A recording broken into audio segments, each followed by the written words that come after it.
สบายดีบ่แม่นเรียนสับลาบมีแต่ไอ้เบา แห้งขวาคือกันหมดเลย3คนนี่นี่เนี่ยอันน่ะเจ้าว่าจังได๋ก็เห็นเพิ่นโฆษณาอยู่ TikTok หวะว่าแซ่บว่าซั่นหวะมาเฮามาลองเบิ่งซั่นมื้อนี้อันนี้อยู่หลักหลัก21อยู่ใส่หลัก21พุ่นเนาะหลัก21เนาะไฟแดงหลัก21อยู่พุ่นเมื่อกี้เฮาขี่ก่ายไปได้โค้งกลับมาคืนนี่นะเจ้าสิเอาหยังก็บอกเพิ่นแม่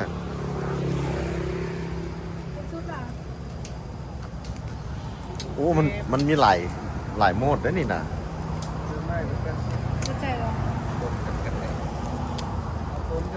ปนตัวแซ่บมาแล้วแหละตัวใดยอดฮิตนะเดี๋ยวกลับมาครั้งแรกเนี่ยมาลองเบิ่งคันแซ่บก็สิได้บอกคนต่อเนื่องไปอีกนะ แต่ว่ามีแต่ผู้ชายผมมาเรียนกับสับลาบ3 คนเลยบอกเพื่อนแล้วว่าเท่าไหร่นะนี่แล้วก็เอานี่น้ำนี่เดี๋ยวไข่ลูกนี่เดี๋ยวมีไข่ลูกน้ำไข่เจ้าไหนก่อนฮะสุด60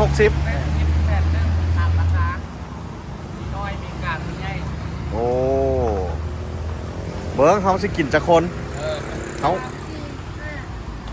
แล้วเขาสิเอาแหนมเนืองน้ำกับโบได้กินแต่อันนี้เขามีจุเขานี่มี3แล้วนี่อยู่เพื่อนอยู่พุ่น3เป็น6เอา7 คนแต่ว่าเอาแหนมเนืองนี่เอาไข่ไปน้ำนี่ดิอยากเห็นหน้าตามันได้หลายสำใดนะเห็นมาไอ้เบิ้ง2 ชุดมาให้เบิ้งมึงด้วย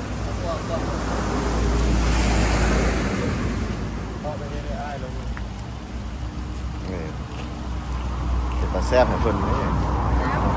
เน้นมีตะหมูเป็นบ่มีตะหมูบ่มีอันอื่นติว่ามีใครโอ้ปฏิหารว่าเห็นเชี่ยวเนาะขายดีนะเจ๊ก็มาได้ดิเจ๊สบายดีเจ๊ก็มาเพราะเจ๊อีก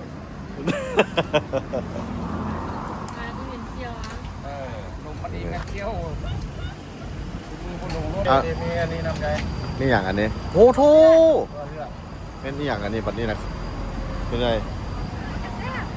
แซ่บอ่ะขายจังไหน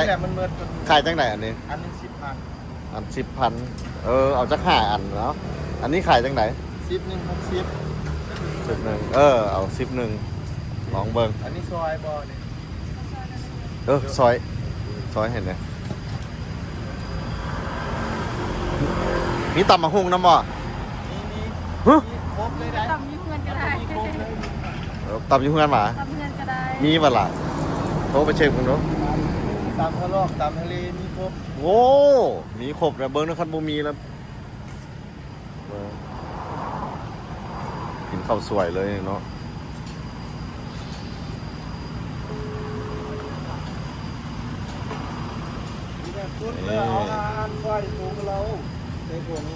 โอ้แปลว่านี้เพิ่นมีห้านอยู่นี้เนาะ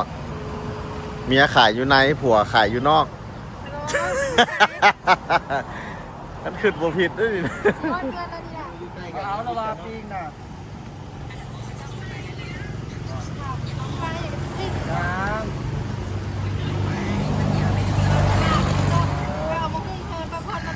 บางทีเขามาเอาก็บริโภคของผู้สร้างอย่างนี้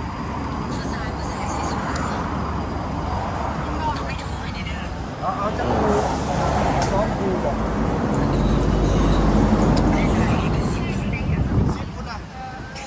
อันนี้เป็นไข่ลูกโบแก่ปานไหนพี่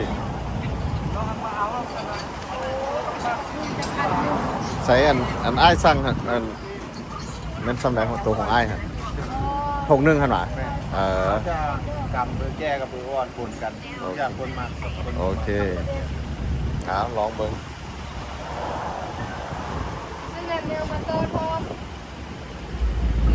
โอ้เพิ่นได้ขายดีนั่นนี่จนเรียนคิวเอาเลยพูดนะรถมาเรียนคิวเอาแล้วว่าตอน5 โมงแรงให้เริ่มได้ขายเป็นบ่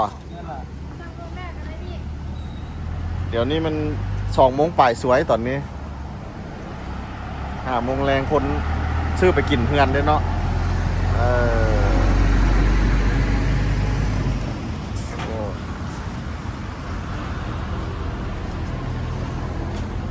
นี่หมูเนาะส่วนหลายเป็นหมู อันนี้เป็นเอียงอะไร เครื่องใน เป็นอย่างล่ะ มีในหลังมีหัวใจตับนี่ โอ้ แซ่บก็หมูอีก แต่ว่าเน้นตะหมูเป็นบ่ ของง่าย มีตะหมูมดอยู่นี่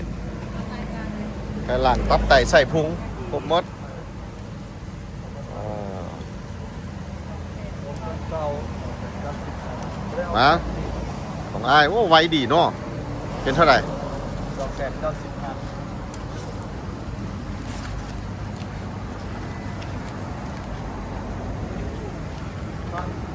นี่เอาไปลองซีมเบิงเนาะเห็นกับเจ้าลงติ๊กต็อกเหรอแม่นฮันนี่บอกลงติ๊กต็อก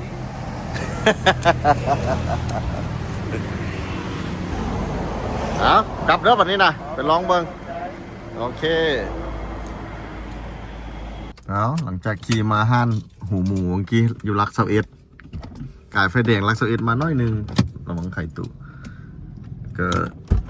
ห้านเหนียมเนืองแซบเพิ่นว่าอยู่นี่ดิเส้นทางใหญ่นี่เลยไฟแดงรัก21ก็อยู่ข้างหลังเฮานี่ใกล้ๆนี่เฮาสิมาลองเบิ่งว่าแซบแท้บ่เนืองรัก21ไปดีน้อย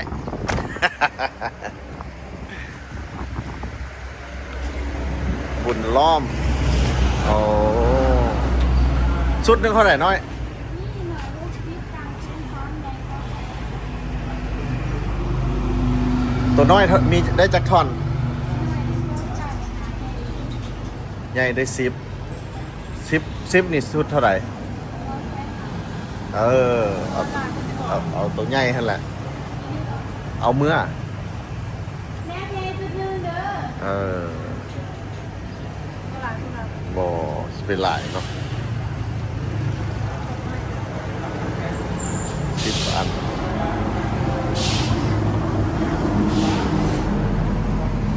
ห้านเพิ่นใหญ่เด้อนี่นะห้านใหญ่เลยโอ้ขายเฟอร์ขายอย่างน้ำเป็นบ่น้อยเฟอร์เขาเปียกน้ำเป็นบ่160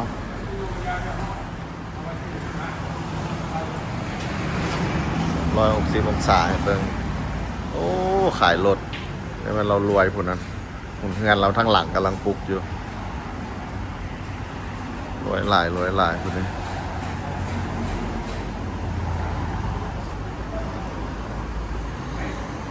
อันนี้มีอย่างน้อยเท่าไหร่โอ้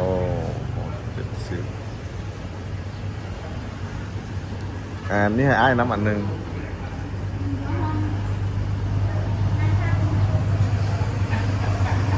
นั่นเจ้าเห็ดเนี่ยของเจ้าปิ้งล่ะว่ามันเห็ดอย่างเดียวกันสะดอกปิ้งว่ะโอ้ใช่เตาบางหินหวะหรือว่าทาน เป็นเตาแก๊ส เตาแก๊สนี่มันจะปิ้งแนวนั้นหมุนไปหมุนมาอยู่มันหมุนเอง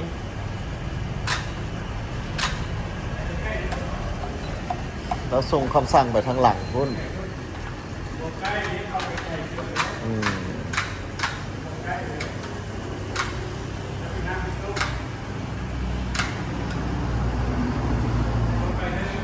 โอ้มาแล้วบึ้ดเดี่ยวหนึ่งเนาะไว้มาแล้วที่หันนี่ขอบคุณ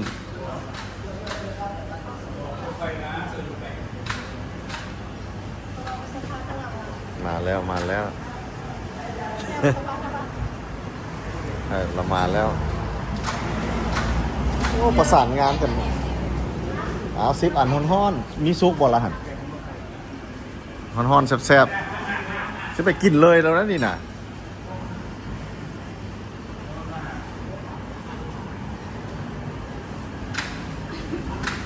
โอ้อยู่ในนี่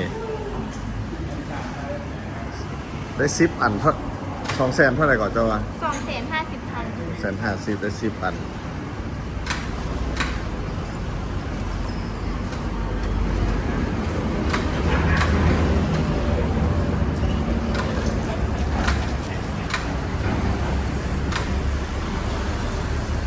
50ได้10 อัน กินได้ประมาณจักคน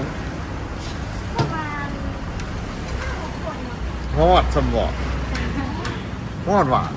โอ้ไอ้เบิ่งมันน้อยๆหั่นมันสิฮอดว่ะอ้าวมันลองเบิ่งเรามากินได้5-6 คนกับปุ้นกับเป็นครบเนาะพาร์ทเพิร์กเอาเนี่ยเลย ไม่เอาคนเดียว ใช้ถุง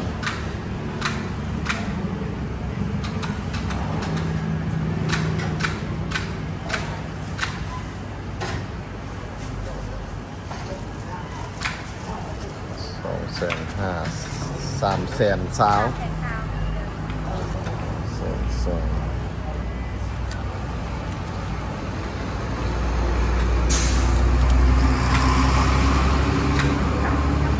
โอเค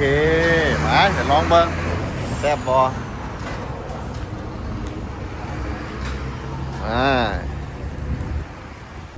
นี่หลังจากซื้อแหนมเนืองอยู่แหนมเนืองรักเซาเอส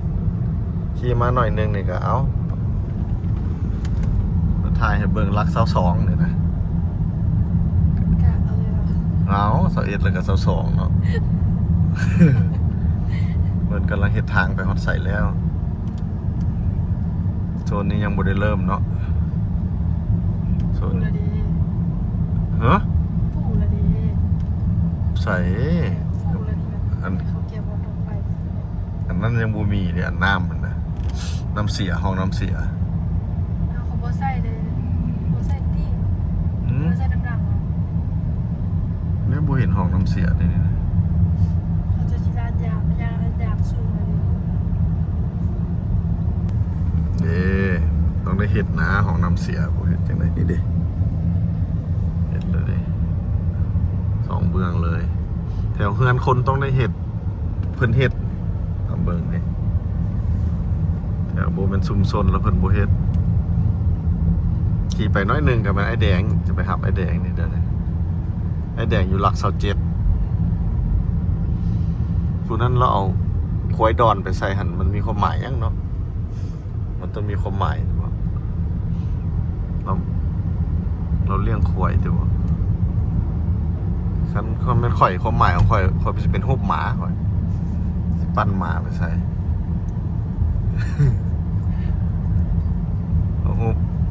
เอานั่งเต้นหมอข่าวนั่งฟ้าใส่รถโอ้ตัวนี้นี่เพิ่นปลูกแล้วนี่เด้ตัวนี้พี่หลัก23เนี่ยเอาเนี่ยเป็นอย่างสิเพิ่นสิปลูกก่อนแล้วจึงเฮ็ดห้องน้ำเสียที่หลังคิดว่า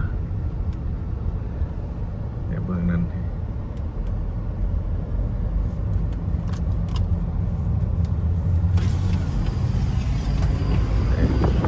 เกี่ยง